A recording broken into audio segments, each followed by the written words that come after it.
go on the radio station to go do my weekly show. Jamie Varner talks MMA, talks other sports, whatever. But it's the Fan AM 1060. Good morning to you, 3 past the hour. Drew and Jordan back with you here on the Fan AM 1060. Special guest back in studio. It's been a while since he sat across the table from us, but he's WEC superstar Jamie Varner. Going to be talking with us every single Thursday. He's going to be joining us in studio once again, talking MMA as he gets ready for his next fight. We'll obviously talk a lot of the big MMA headlines, but good to have you back, man. It's good to be back. I don't really like waking up this early in the morning, but This early. It's 9 o'clock. Well, I've been up for 4 hours. well, it's not that early anymore because I've been swimming at ASU and we our practice is at 6 a.m. So What time is his first practice at the gym? 10 a.m. So I have to wake up at 9 for that, but like I said, I've been swimming at ASU and I've been waking up at like 5:15 to get to practice by 6. That's rough. Well, you brought Jeff, your website video guy, with you today. Did he wake you up? Was he like at your house knocking on your door saying, "Dude, get up"? Because I know how you are. Every time we've ever gone anywhere, I show up and you're either sleeping, naked, or both. So it's a matter of me waiting some period of time until you're ready to leave. So did he get you up today? You know, he has to wait. He has to wait too. There's the Jamie factor, but my alarm clock went off at 8:20. And I hit snooze, of course. Of course. Absolutely. I hear him knock on my door, probably like 8:25. Knock on my door, waking me up. I'm like, oh my god, I do not want to do this. So, walk into the shower, take a shower, made myself some breakfast. Now here I am. Did you let him in before, or you just keep him outside? No, the door's open. Oh, okay. He just walks right in. Yeah, I mean, Jamie Varner lives there. I mean, if the door's, what are you going to do? If the door's wide open, what are you going to come in and steal something? Good luck. Good luck. You'd have the best chance of coming in and like maybe me being somewhat happy at night. If you want to rob me at night because I'm probably in a decent mood. You come in the morning, you're a dead man. Yeah, for sure. You're right. You're a dead man. I love it. Again, WEC superstar Jamie Varner joining us, doing an hour of MMA talk with us. We're going to talk about some other sports in the next segment and mix some things up, get Jamie's opinion on the sports world. But for now, all MMA. Jamie, real quick, let's catch our fans up with what's going on with you. We've talked to you a couple of times since your last fight. You've got another fight coming up. June 19th or 20th? June 20th in Edmonton. The WEC going to Canada. You're going to fight Kamal Shalorus, a guy who's undefeated in the WEC so far. He's had some pretty impressive fights. What do you think about this fight? What do you think about the WEC going to Canada? You know, how excited are you for this opportunity? I mean, just kind of walk us through what's been going on with you a little bit. Well, that was a lot of questions. Well, you got a lot of answers. Okay, well, I'm undefeated in Canada, which is good. There you go. I fought there twice when I was 19 years old, so I like to keep that streak alive. Kamal Shalorus is a very tough guy. He was a national champ over in Iran for wrestling. He was also Olympic alternate for Great Britain's wrestling team.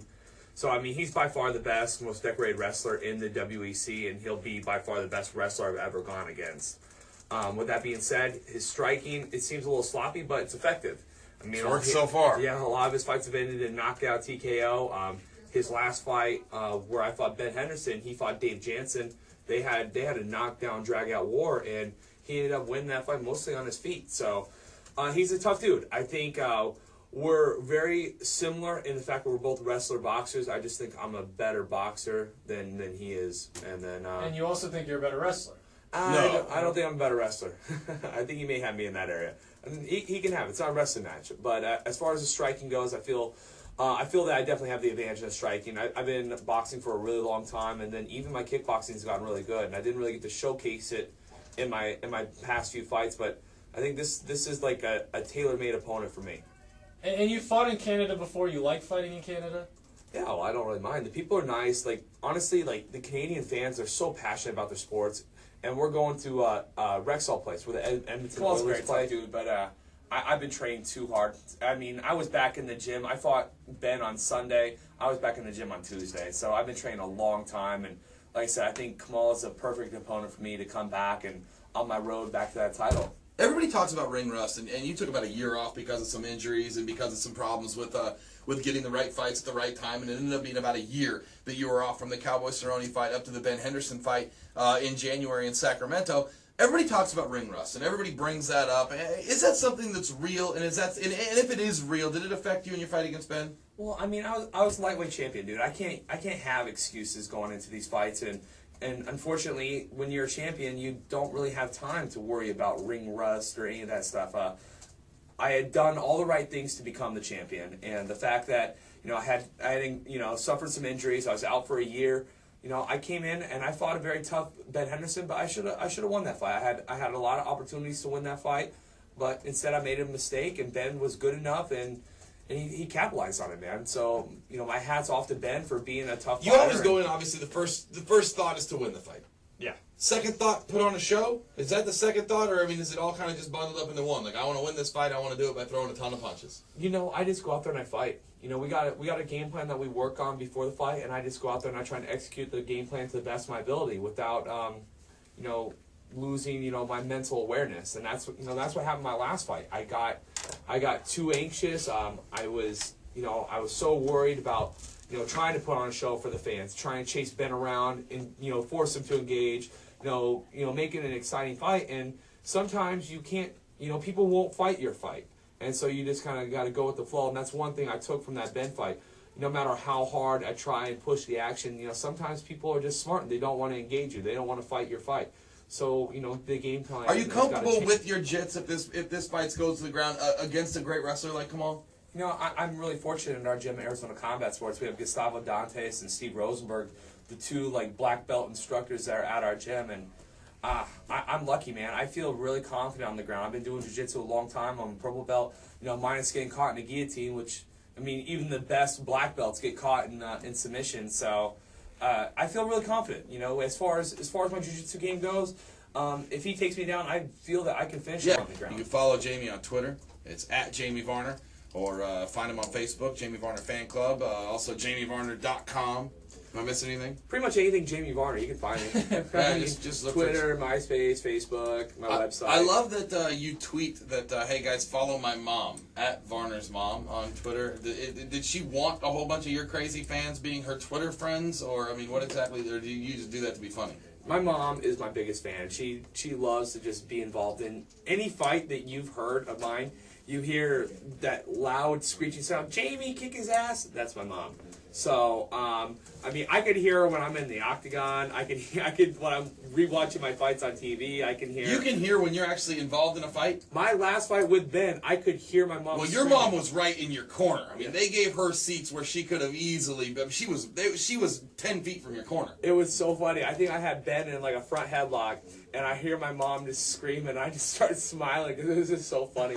I couldn't believe it. But she gets involved, and I got her a Twitter for her Mother's Day present. Well, that's what you got. You set her up a Twitter. Set her up so a that Twitter. she can talk to your fans. Happy Mother's Day. It's one of those things, the gift that you make is better than the one that you buy. So I thought it was kind of creative. I got my mom a Twitter, so she can follow me, Uriah, anybody else. Okay, yeah, I suppose. She can hang out with your MMA buddies.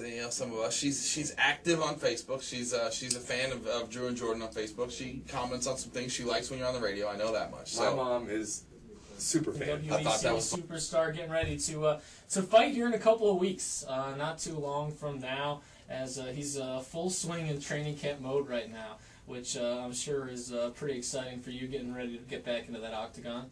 It's great, man. He misses hanging out with me, though. Oh, for sure. There's no doubt about that. For sure. He got a Friday night off, and I had to go and drink water and be DD and babysitter. I couldn't even party with my buddy. Babysitter. I don't know what you're talking about. I don't know. Alcohol, me? I don't even know what you're talking about. I love it when you're in training camp. Honestly, it keeps me from being too rowdy too much because I like that you guys are always ready to go. I'm excited for this fight. I think this fight is great and set up for you to not only win, but to win back a ton of fans by the way that you can win this fight. I think that Kamal, as rowdy as he is, I think that he likes the fact that he's thrown a lot of heavy leather, and he kind of likes to forget that he's a wrestler when he gets in there, and I think that's going to benefit him. Just finished up with the radio show. On my way to the gym, got to do a little Brazilian Jiu-Jitsu training. Then after that, I have my strength and conditioning with Ryan Johnson. But the radio show was really good. Talked about pretty much everything. Talked a little bit about MMA. Talked about my upcoming fight. Yeah, pretty good morning so far.